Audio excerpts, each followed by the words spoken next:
Affiliate marketing is like having a team of online salespeople working for you, but instead of a regular salary, they earn a commission for each sale they generate. Here's how it typically works. 1. Parties, involved, merchant, advertiser.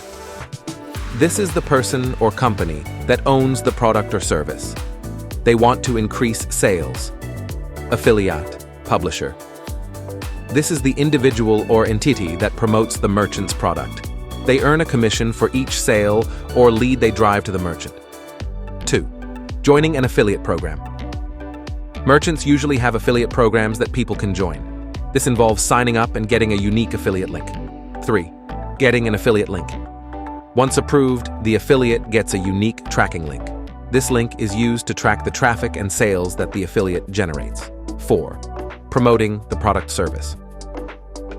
Affiliates use various methods to promote the product or service, such as content marketing, social media, email marketing, or paid advertising.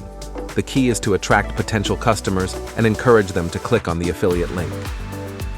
5. Tracking and analytics.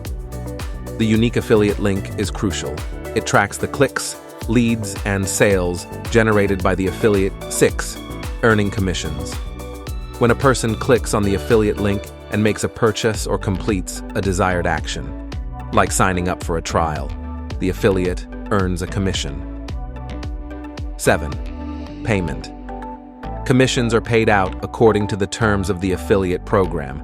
This could be a percentage of the sale, a fixed amount, or other structures. 8. Performance metrics. Both merchants and affiliates use metrics like conversion rates, click-through rates, and earnings per click to assess the performance of the affiliate marketing efforts. It's a win-win situation.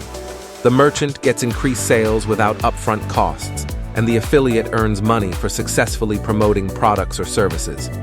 It's a popular model in the digital marketing world.